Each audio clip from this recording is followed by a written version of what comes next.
വിദേശ തൊഴിൽ പരിശീലനത്തിനും തൊഴിലവസരങ്ങൾക്കും little flower engineering institute Kalamassery. പഠിച്ചാൽ ജോലി ഉറപ്പാണ്.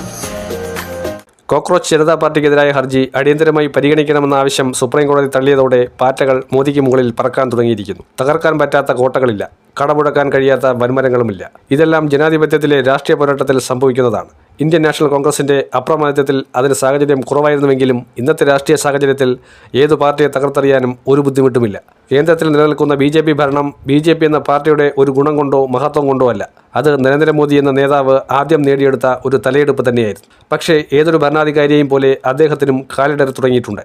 അതാണ് നരേന്ദ്രമോദി നയിച്ച BJP 2024 കേവല ഭൂരിപക്ഷം പോലുമില്ലാതെ തകർന്നു പോയത്. എന്നാൽ ഇനിയൊരു തെരഞ്ഞെടുപ്പ് വന്നാൽ മോദി എന്നത് ഒരു ഘടകമേ അല്ലാതാകും. രാജ്യത്തെ ജനങ്ങൾ മാറ്റി പരീക്ഷിക്കുക തന്നെ ചെയ്യും. അതാണ് BJP ഇപ്പോൾ പേടിച്ചു വിരണ്ടിരിക്കുന്നത്.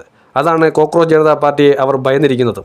കേന്ദ്ര സർക്കാരിനെതിരെ കോക്രോച്ച് ജനതാ പാർട്ടി അതിശക്തമായ പ്രചരണത്തിലേക്ക് നീങ്ങിക്കഴിഞ്ഞു. ചോദ്യപേപ്പർ ചോർച്ചയടക്കം വിഷയങ്ങൾ ഏറ്റെടുത്ത് ആദ്യം സമൂഹ മാധ്യമങ്ങളിലൂടെ വിമർശനം ശക്തമാക്കാനാണ് നീക്കം. ഇത് യുവാക്കളുടെ ഇടയിൽ മോദിക്കുണ്ടായ ഇമേജ് തകർത്തെറിയാൻ സാധിക്കുമെന്നാണ് പ്രതീക്ഷിക്കുന്നത്. CJPക്കെതിരായ ഹർജി അടിയന്തരമായി പരിഗണിക്കണമെന്ന ആവശ്യം സുപ്രീംകോടതി തള്ളിയിരിക്കുകയാണ്. കോക്രോച്ച് പറയുന്നത് ഇങ്ങനെയാണ്: പാറ്റകൾ തുടങ്ങിയിട്ടേ ഉള്ളൂ. സമൂഹ മാധ്യമങ്ങളിൽ നൽകിയ ലഘുലേഖയിലാണ് കൂടുതൽ നീക്കങ്ങളിലേക്ക് കടക്കുന്നുവെന്ന് കോക്രോച്ച് ജനതാ പാർട്ടി വ്യക്തമാക്കുന്നത്. കേന്ദ്ര സർക്കാരിനെ സമ്മർദ്ദത്തിലാക്കിയ ചോദ്യപേപ്പർ ചോർച്ച, തൊഴിലില്ലായ്മ എന്നീ യുവജനങ്ങളുടെ വിഷയങ്ങൾക്കാകും ആദ്യ പരിഗണന നൽകുക. ഒരു പ്രശ്നത്തിലും ഉത്തരം നൽകേണ്ടതില്ല എന്ന സർക്കാരിൻ്റെ ധാർഷ്ട്യത്തെയും ചോദ്യം ചെയ്യാൻ പോവുകയാണ്. ഈ രാജ്യത്തെ യുവാക്കൾ അവരുടെ ശബ്ദം ഉയർന്നു കേൾക്കാൻ താൽപ്പര്യപ്പെടുകയാണ്. എന്നാൽ അവരുടെ ശബ്ദം അടിച്ചമർത്തപ്പെടുന്നു.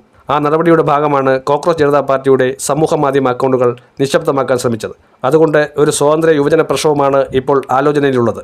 ഒരു തിരുത്തൽ ശക്തിയായി നിൽക്കുമെന്ന് വ്യക്തമാക്കുന്ന CJP രാഷ്ട്രീയ പാർട്ടിയായി മാറുന്ന സൂചനകളൊന്നും നൽകുന്നുമില്ല.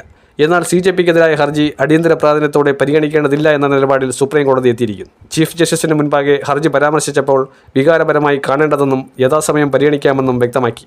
കോടതിക്കകത്തും പുറത്തും ഈ മുന്നേറ്റത്തെ തകർക്കാൻ നോക്കിയ BJPക്ക് വലിയ തിരിച്ചടിയാണ് ലഭിച്ചിരിക്കുന്നത്.